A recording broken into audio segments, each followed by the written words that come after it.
Hi everyone, it's Becky here. So welcome to another new video on my YouTube channel. So the past 1 week has been extremely difficult for DuDu and me and my family because DuDu was lost and found after like 30 hours, severely injured. He got fractures on the hip and one fracture on the mouth. So we assume that he was fighting with that neighborhood black cat and he fell from a tree or a rooftop and got severely injured. So he had his surgeries almost a week ago and he's recovering pretty well. He's eating and he's drinking. So these are the small sketches that I did over the first 7 difficult days, waiting for good news. Sketching 1 or 2 things every day, spending about 15 minutes trying to calm down. And then I was finally able to pull some more energy to do a 1-page art journal in 1 day. That was Monday, July the 8th, to sketch DuDu laying down in his box. The back half of his body is shaved because he had to do the surgery.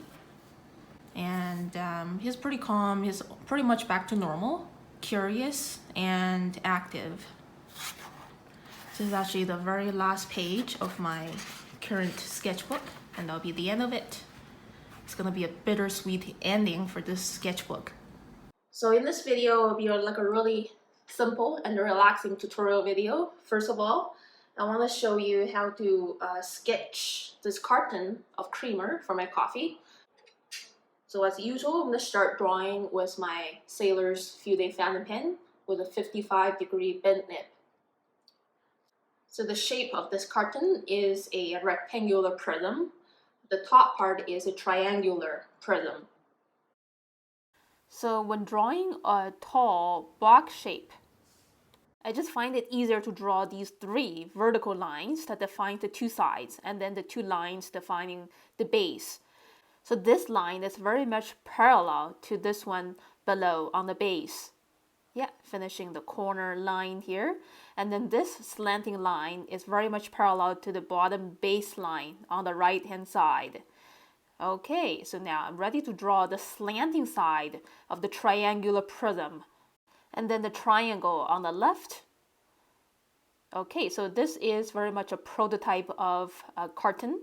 And this creamer expired more than 2 weeks ago. Now, drawing these fun graphic design details on the package, these words and little shapes, one side at a time.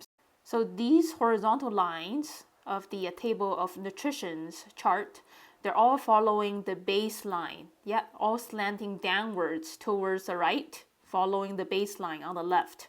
And just use these little doodly lines to define the words, the names of the nutritions, and these other little graphic details and letters. Yeah, so just relax and get these little shapes in.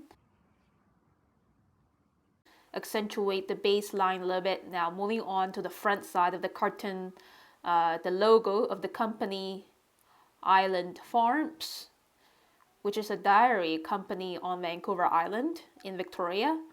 10% creamer, some more little letters, and I love their graphic design for this package.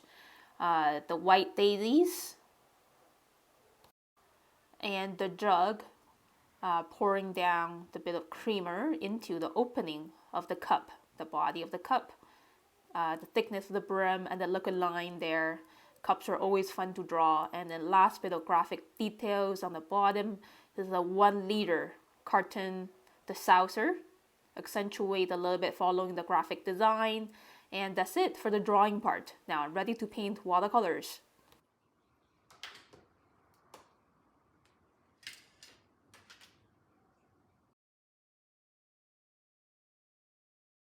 So most of this carton is grayish. So I'm going to paint the vibrant colors first. I'm diluting red to get this lovely pink here and there on the front of the package. And then grabbing some orange brown for the coffee darker brown to shade the surface of the coffee, grabbing some leftover green for the logo, and some small patches, leftover pink to paint the daisies.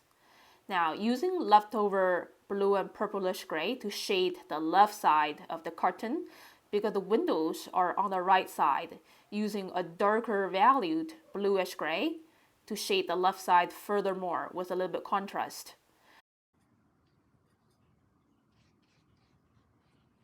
And this part of the package is just black, so I'm just using pure black from the palette just to get this part done in a very clean way. A little bit value transition with the help of water control, because the surface of the carton is slightly shiny, and using leftover bluish gray and black to paint in the graphic area, and little bits of small gray areas here and there.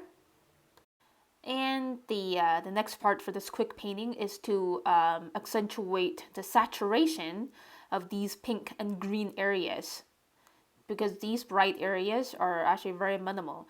I want to add another layer of gray for the left side to higher up the contrast, using the bluish gray left over in my palette, especially around the corners and also inside this triangular space. And lastly, I think I'm ready to paint the little shadow for the carton, just wetting it with clear water and just keep using the leftover gray, mixing a little royal purple into it so the shadow looks more lively. Another quick layer for the left side. And yeah, just a quick and simple shadow for this carton, and that's it. Okay, so my next sketches is gonna be these 3 little packets of ketchup left over from my takeout breakfast. So these packets are extremely flattened rectangular prism shapes. So starting to draw the one on the lower part. None of these lines are perfectly straight. The one on the left and right, they're razor lines. Now starting to draw the second packet. And the last one there on top. Paying attention to the negative space in between these 2 packets, which is a triangle in the middle of all of these 3 packets. So that's the contour outline. Now starting to draw the inner details, these wrinkles on the top and bottom of each packet, using these loose and broken lines to show the shine of the plastic surface. And again, these organic rise and fall lines for the uneven surface. Yeah, so all of these lines and shapes, including this large logo, is supposed to be looking wonky because I'm drawing an uneven surface. Yeah, so same for the letters. It's landing on this bumpy surface, so there's no need to worry about getting these shapes and lines in perfect shapes. You don't have to be perfect. If you're being too perfect, your drawing is not gonna look so realistic. And in other words, we don't need perfect hand-eye coordination to be able to draw. Shaking lines, they look more lively than perfectly straight and curving lines. So yeah, just follow your sensations and keep drawing. And the little tomato. Now starting to add these small wrinkles on this bumpy surface of these ketchup packets here and there, using loose little curves. And that's it for the drawing part. Now it's time to paint watercolors. I'm going to start with the lightest value of red, which is diluted red, looking a little pinkish. So just wetting the areas with clear water first, grabbing some Just Red from Etchr brand, diluted with a little bit of water, so it's not a super intense concentrated red. Skipping around those little gaps of highlights. I'm actually accentuating the highlights because you can see these packets, they don't have that many shining spots. But as artists, we could accentuate the beauty of the surfaces by making many of these highlights looking stronger. So just using these choppy brushstrokes to skip around these highlight streaks. So these highlight streaks are of the highest elevation on the surfaces of the packets. Now, second layer, a more intense red, containing less water. So I'm playing with value transition here. The first layer is a light value of red, second layer, a heavier value of red. Again, being pretty careful not to paint over the white streaks of highlights. So as you can see, I'm keeping my brush marks or brush strokes very minimal. Once I finish painting a little area, I don't go back and start rubbing to blend again. So just leave those traces of brush marks to show the puffy feel of these surfaces. And at the same time, being aware not to overpaint the white streaks of highlights. And the last little packet over here, the technique is pretty simple. You just have to be aware how to use it. This is the same red. I think the name of this red is called Just Red from Etchr brand. And just keeping these brush marks spontaneous and really clean. And painting these red dots of the tomatoes on the logo. Third layer for the red areas of the packet. I mix in a little bit royal purple to intensify the red even more for those areas that sinks down more deeply. Okay, so these greens around the border of the logos are really helpful to make this package look more lively. These are just leftover greens, lime green mixed with viridian green. Grabbing some leftover purplish gray to shade the white areas of the logo. So the gray areas are of a lower elevation. The white and almost white areas are of a higher elevation. Alright, so now I'm ready to move on to the shadows and not overpaint the packets. Keep it really clean and lively.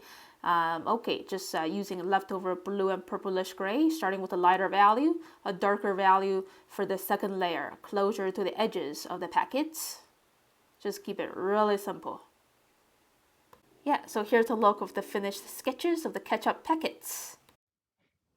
So it's a really hot day today, 34 degrees Celsius, so we took DuDu down to the basement so he doesn't get a heat stroke. I'm going to start sketching his two cute ears, the tuft of hair below the ear, the contour outline of his face, which is a very round triangle, and his eyes in this cute tadpole shape.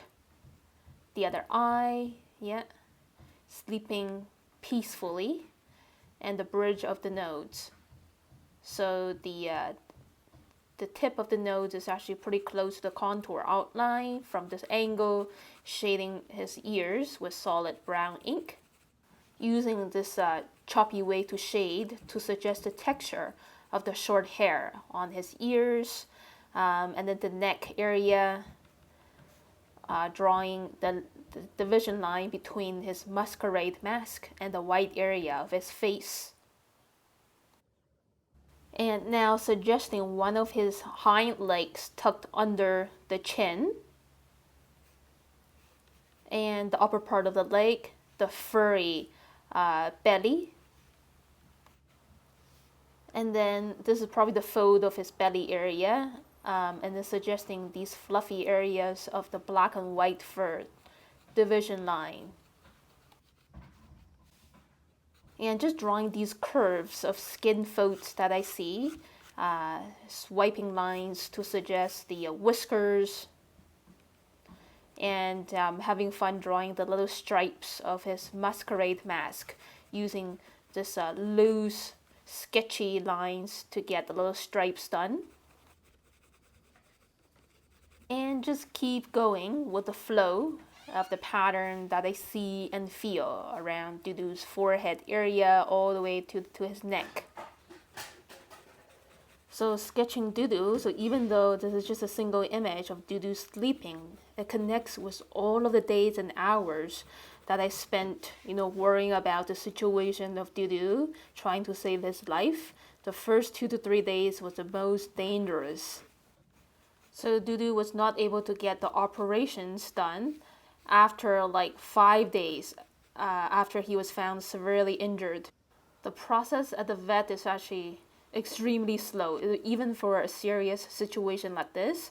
We also visited another bigger hospital.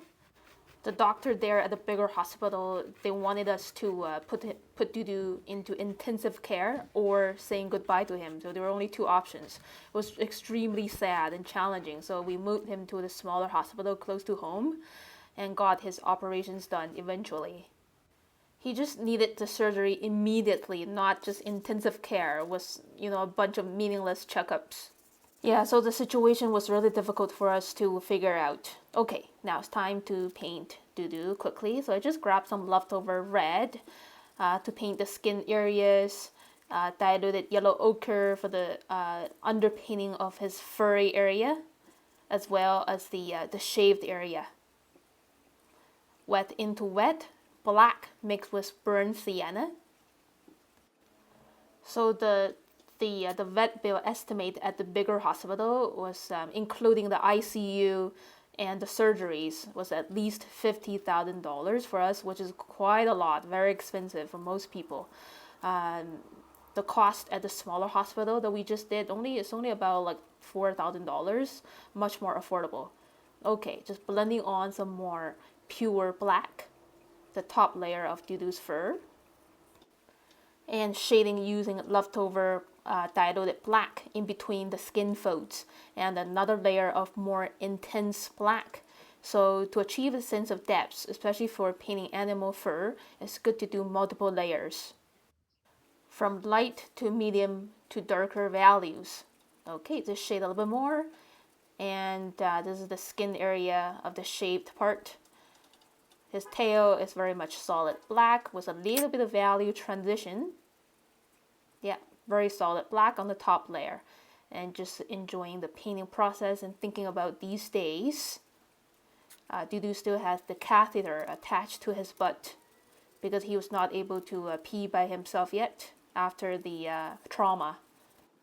And painting the shadow of DuDu, grabbing some cobalt blue mixed with royal purple, starting with a medium and then a darker value of this bluish gray here and there.